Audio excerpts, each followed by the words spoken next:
Right, well, if you're watching this, I have no idea what channel this is going to go on. I'm in the middle of doing, putting together a channel on a new channel that's going to focus on things I'm interested in. I've been debating for ages what to do for a channel. I've got lots of interesting things that I want to talk about, but I don't really want to get into the pop culture war space. Now just let me tell you a little bit about me. I'm a comic book artist and writer. I created Intrepid, and it's my flagship. It's the flagship title of Narrowbox Comics. It's my publishing company, and I'm the only artist and writer at the moment. But I have got a creative bunch of pals waiting in the wings to work with me on some projects coming up, and I'm really excited. But when it comes to the YouTube channel that I want to do, because it's going to be quite sporadic, I'm kind of dip in and dip out of the YouTube sphere. I do want to do it because it sounds really interesting and it helps me with my editing skills and stuff. So I kind of want to do something for that reason. And I've been debating. I don't want to get into pop culture. I don't want to do ranty videos or talking about the things, because I could rant all day long. Anyone who knows me knows I'm a ranter. And I just thought I want to keep it light. I want to keep it I want to keep it fun. And part of the reason that I set up Narrowbox was kind of to do that. You know, when I was growing up in the 1980s, I didn't care about the actors. I didn't care about the people behind the scenes. In fact, whenever I saw a documentary or anybody talking about the show they were in, it used to piss me off, because like Michael Knight is Michael Knight. He's not David Hasselhoff. I don't want to see him singing on stage in Germany. I want him to be solving crimes in his bulletproof talking car. I want him to be keeping me safe. The idea of it when I was a kid was comforting.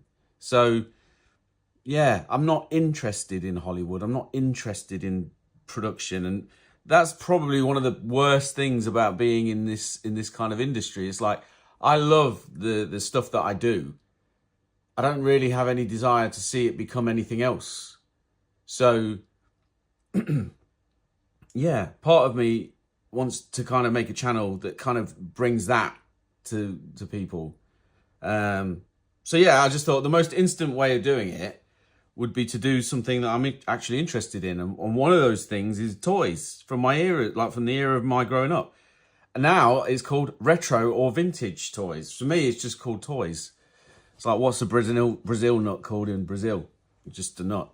For me, whenever I hear toys and I go into I've never passed a toy shop that I've not looked in. And that's the thing. It's like, well, it makes sense to make a channel about toys then, doesn't it? So, here we are. This is my channel about toys, I guess. I guess I'm going to call it vintage toys, just so you know. But for me, this is just toys. And yeah, I love toys. I don't know. I don't know why. I'm an easy man to please. Anyway, without further ado, let's get into the toys. So before I do that, let me just say, these are my comic books. I'll be doing a video about those later. So that's for the Narrowbox Comics channel. And just to give you some background into what I'm actually into and what I love growing up, they didn't have the merch that I wanted growing up. I mean, obviously, everyone had this one. You know, when we were growing up, we had Soundwave. Like, everybody who liked Transformers liked Soundwave. Right. Cup of tea. Yeah. Transformers, what can you say about it? Everyone knows Transformers. It's amazing. It's an amazing toy. It's Takara Tomy. Was it Diaclone? And then there was the Takara Tomy cars and stuff. They just, you know, like most of the stuff in the 1980s, I had no idea about it until recently. But it was designed as just toys. And then some brainiac from America saw the possibilities of making a licensed IP around it. And he came up with Transformers as the brand. And then just took those things. It's like, but how do you turn that into an adventure story or a series? And I just love the fact that Transformers has this really cool story at the heart of it. But then it's basically these amazingly clever toys. And Soundwave was an example of the playability of a great toy. man, I had so much fun turning him into a cassette tape and then putting him next to cassettes and like knowing that that thing on over there could change into a robot, but my mum didn't know, and well, she did know, she bought it me, but you know, all the family that come round, they see it and they, oh, what's this little cassette player? Well, let me show you what I can do with it. And see, that's playability. That was fun. When I got this set, when I saw this set on, I think I got it from Zavvi. Zavvi's worth checking out. It's got some good deals on there that you should, if you're into toys, it's definitely the place to go. Keep an eye on. Some of it's overpriced nonsense, but there are some good deals on there. But yeah, this is one I bought from Zavvi. It's the 40th anniversary edition of Soundwave, and it's like, yeah, I had to get it. You know, over the years, I've bought several Soundwaves. I've got a bootleg Soundwave that's quite tall, and I really like that. But yeah, I've had fun with Transformers, and I really was happy to see this. And it's really great to see everything coming back for the 40th. I'm looking forward to the mask releases. And yeah, this is a cool piece. And one of the things that I really loved about this was this on the back. I loved all this stuff. The artwork. And obviously being artistic myself, the story was evident in this picture. Like, you knew what it was about. I mean, technically, it's not the greatest rendition of the characters, but the spirit of it all was perfectly captured in that. Like, even the purple branding on the Transformers logo itself to indicate Decepticons, having its own little Decepticon badge, things like that, they were just such great hooks for kids, and they've just maintained like a brand presence because of the strength of that graphic design and that artwork that was floating around at that time. So I just think, you know, there's not many toy brands that have done it as well as Transformers. And they've knocked it out of the park with this particular set. I mean, it's just gorgeous. It's exactly what I remember as a kid. And so, yeah. One of my biggest inspirations. I mean, this piece of art alone, you know, is iconic.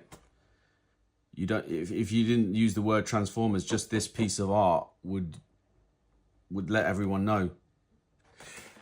So yeah, that's my love of Transformers. Began there. Now, before transforming robots, I just love robots. And here's a piece that Diamond Select Toys did for the Black Hole. Now, the Black Hole is a heavy part of an inspiration for Intrepid. So this is, for those that don't know, the Black Hole is the 1977 movie by Disney. It was designed to cash in on the success of Star Wars.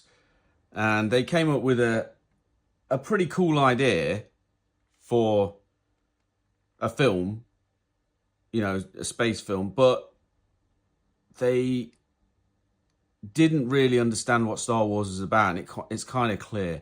So Star Wars, I mean, Disney at that time were making some really cool movies. They were making like some kind of dark horror movies. I think something Wicked This Way Comes and some other stuff. So they were experimenting, and then I think this script the script for The Black Hole was meant to be like a existential horror movie. And they kind of repurposed it because it was based in space to be about Star Warsy things. So the idea of the story is a ship called the Cygnus that's floating on the edge of a black hole. It's not being pulled in, it's not trying to escape. It's completely blacked out, and then another ship goes to investigate and gets caught in the black hole's pull and is pulled into the black hole, but manages to angle itself inside the Cygnus's special force field that keeps it anchored on the edge of the black hole. And obviously with nowhere else to go and their ship damaged, they have to go on board the Cygnus. And as Cygnus lights up and they realize that it's not a dead ship at all, that the people are just powered down inside, and they start to discover the secrets of the Cygnus. And it's a really cool idea. And one of the thing is that there's a scientist that's doing experiments on the black hole, and his robot companion, Maximilian. For a second there, I was like, Maximus. That's like, no, Maximus is Gladiator. So yeah, this is a figure by Diamond Select Toys of Maximilian. And I was got to say, I was disappointed when I picked it up because the colour's wrong. It's like Maximilian's a blood red, and this is like a burgundy kind of. It's a cool colour, but it's not the right colour. And he's got like all these eyes. He's just a really cool robot. And I love Maximilian as a kid. And if you've ever seen the Black Hole movie, you'll understand that it's one of the most disturbing movies a young boy could have ever watched. The cool thing about him is he hovers. He hovers around. He doesn't walk or perambulate, and that just added to his menace. And then he has a famous scene with is it Anthony Perkins, who plays one of the crew of the is it not Nostromo? I'm getting all confused with aliens. Can't remember what their ship's called. It's like a little pod. Anyway, they're trying to escape, and Maximilian. Yeah, I don't want to spoil it too much. It's a great film. You should watch it. It's fun. But you have to remember it's of its time. So it was a cash in by Disney. It was hacked to pieces as a movie, but they did a good job with it. And it, all my friends liked it as a kid, and the merch was sparse. I did have a Maximilian robot, but he was tiny and didn't do much. So this one's a slightly better one. So yeah, it's a cool toy. And that gives you an idea. So you might have noticed on my comic book, there's heavy inspiration from Maximilian. He was a huge inspiration to the Dragira the design for the Dragira. So they're like floating robots that the Veyron soldiers use. They don't have guns. They have like kind of weird capture weapons. But if they need like to physically dominate and they need long distance weaponry, then the Dragira come out. And the Dragira also help with like other things as well. So they're kind of like robots that just take over from having a handgun or any kind of handheld weapon. Just frees up their hands to do other things. So yeah, and that's basically what Maximilian did in the film. The scientist was able to get on, and Maximilian just ran the ship. So it's a perfect analogy for kind of the way that we're beginning to use drone technology. So yeah, Maximilian was ahead of his time. But staying on the Black Hole, the other aspect of that movie that I love was Bob and Vincent. Bob was this battered robot that was on board the Cygnus, and they were made like as the R2-D2s of the Black Hole. And yeah, they weren't meant to be, I don't know, they weren't meant to be serious characters. They were added in for the kids. However, they were strangely, with the tone of the movie being what it was, they actually were really well put in. I would say that the design was a little bit flawed. The eyes were just too Disney-fied. They could have done something a bit less on the nose. But for the rest of the bodies, on the both of them, they got it right. And Bob was like just this funny, beaten down robot who was just like given up on life. And then Vincent comes along and re-energizes him again and makes him remember who he is. And I actually thought that plot line was actually cool. It was one of my favorite bits in the rewatch I did not long ago. But yeah, The Black Hole is definitely a bit of an inspirational movie for me, despite the fact it's a horrible cash-in. I mean, look at the colour on Maximilian on the box. It's like they knew what colour he was supposed to be, and then they ballsed it up. So yeah, Vincent and Bob. Vincent was the Shakespeare quoting robot that came on board the Cygnus with the human crew, and then they discover the stories about what's happening on the Cygnus. But yeah, great movie, great toys, and I'm not taking it out of that because it's perfectly displayed. To be honest, I don't think I could display it any better, and I'm hoping to get one out of the box so I can have a bit of a look at them, but I'm not that fussed. It was Maximilian that I wanted to see close up, so that's what I did. But yeah, that's a big interest of mine. And then we go on to back in the 1980s. This has now come out. I looked at getting an on-card Dr. Octopus the other day I saw in Vintage Toy Monster in Portsmouth. But it's 225 quid and it wasn't in the greatest nick. And I just thought, you know, I don't care about the original stuff. Because even back in the days, some of the sculpts and some of the designs of them were really annoying. The Dr. Octopus was a specific one because he broke immediately as I got him out of the box. And that really was a very upsetting situation. It was very poorly designed and his arms were so weak that they just snapped off during play. So, you know, the idea of... I didn't have a great affection for the designs. Especially when I started like getting the Kenner Superpower ones, because I actually thought they were really cool as a kid. But one of the things I really enjoyed about the Secret Wars line was that you could bend the arms like into position. So Spider-Man, you could bend his arms so he'd look into a holding and it wouldn't affect the figure's play, like articulation. So they didn't have much articulation, but you could bend them a bit to get what you wanted. Anyway, I digress. One of the other things I loved about it was the boxes. Secret Wars logo for me is like a Pavlov's bell. It's ringing in my head all the time. Whenever I see it, it's just the best event branding that Marvel's ever done. And when you see it on a shelf, it just sticks out a mile. And I had to have these. When I went into my comic book shop to pick up my pull list, I saw these on the shelf and I was like, I'm having them. There's no ifs, ands or buts. I'm having them.